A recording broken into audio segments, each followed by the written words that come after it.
You see? Now the person in pursuing their taste will produce for their own nation and economically what?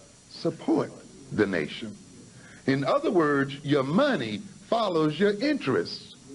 Your money follows your tastes. Your money follows your what? Passions. And one of the major powers that this culture has is to create tastes, passions, and interests in African people. And this is what Eurocentric culture is about.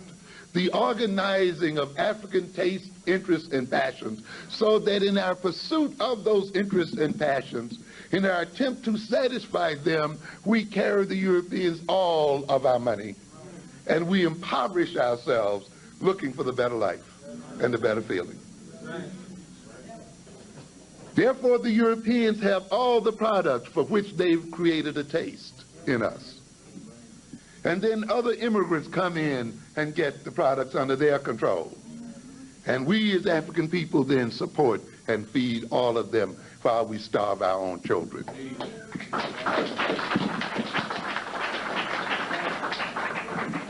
And consequently, you see, our children have learned often that the only way they can get money out of our pocketbooks is to knock us in the head and take it. That's right. Because they're not going to get it by what? Investing and spending in a planned sort of way and following tastes that have been created within our own culture and our own so forth and so on. Because we have told them that buying things European and pursuing things European and so forth was what it means to be alive and to be real and to be free and the whole bit. And yet it's the pursuit of those very things that has imprisoned us and will maintain us in prison. This is why I've told you many times before that we will be most enslaved when we feel freest. Yes, we will be most impoverished when we feel wealthy. Because as soon as we get the money, we're going to do what? Take it somewhere else and impoverish ourselves. At the moment we feel free to buy everything we want to, we're going to buy it from whom? Others.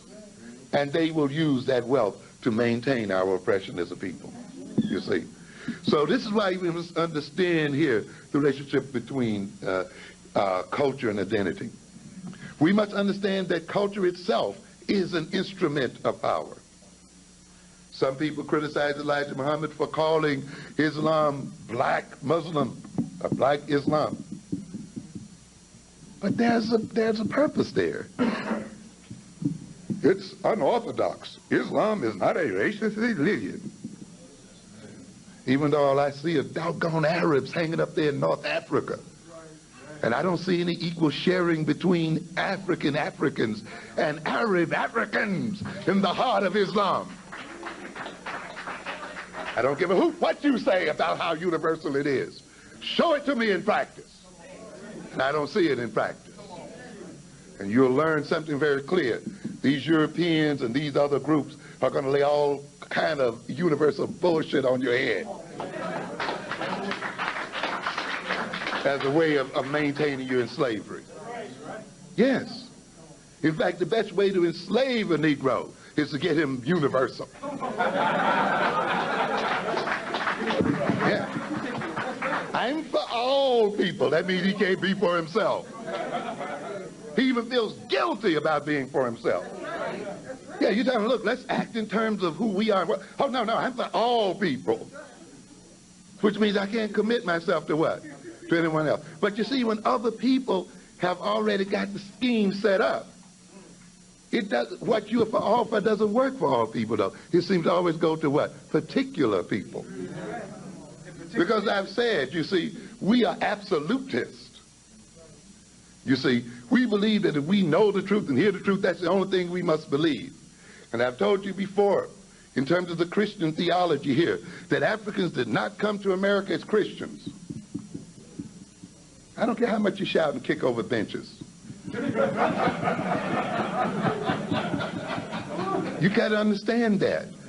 Your African and our African ancestors did not come to America as what? Christians. And it's very important to recognize that. Does that impute Christianity? No, I'm not about attacking Christianity. I'm not about attacking the reality of Christ or your sincerity. This is not what this is about.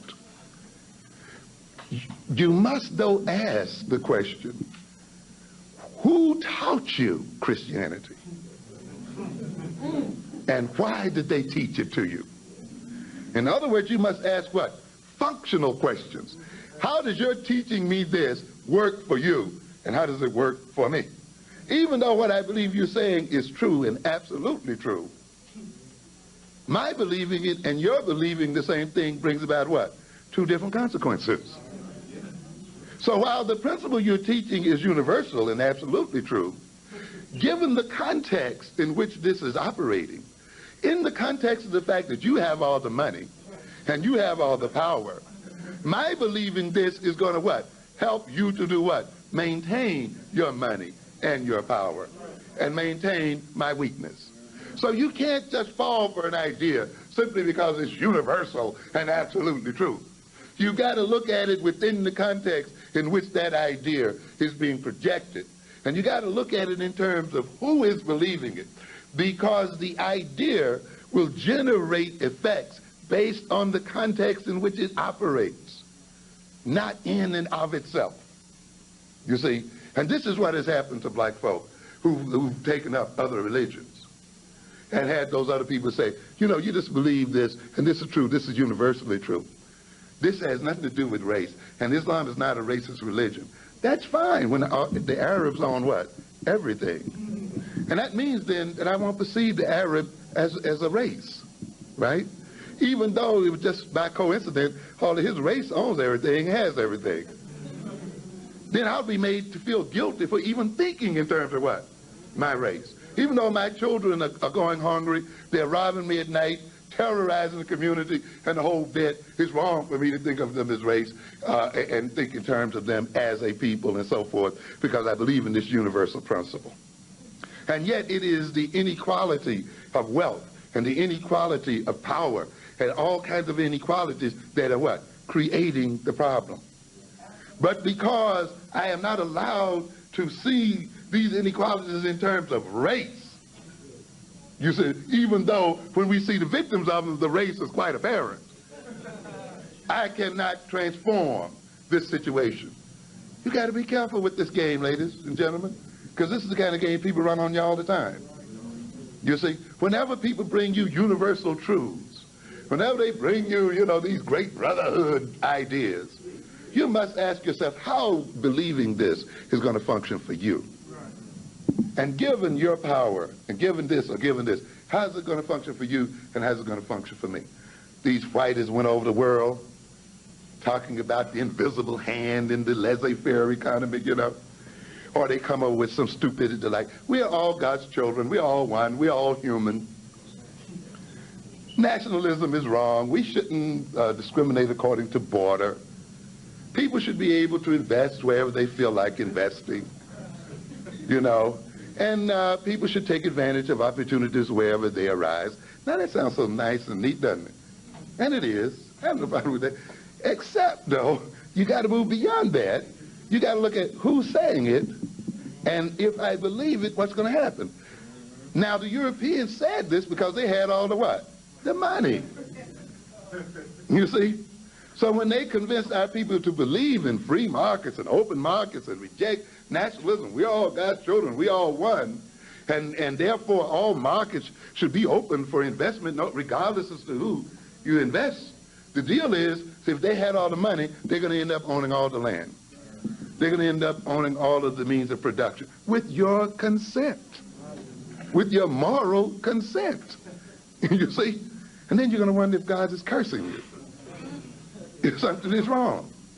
You have to understand, then you can't just let people lay an idea on you, a universal concept, a universal religion, and a universal this, and then assume that all is well. You got to look at reality. So if it's so damn universal, spread that damn money around.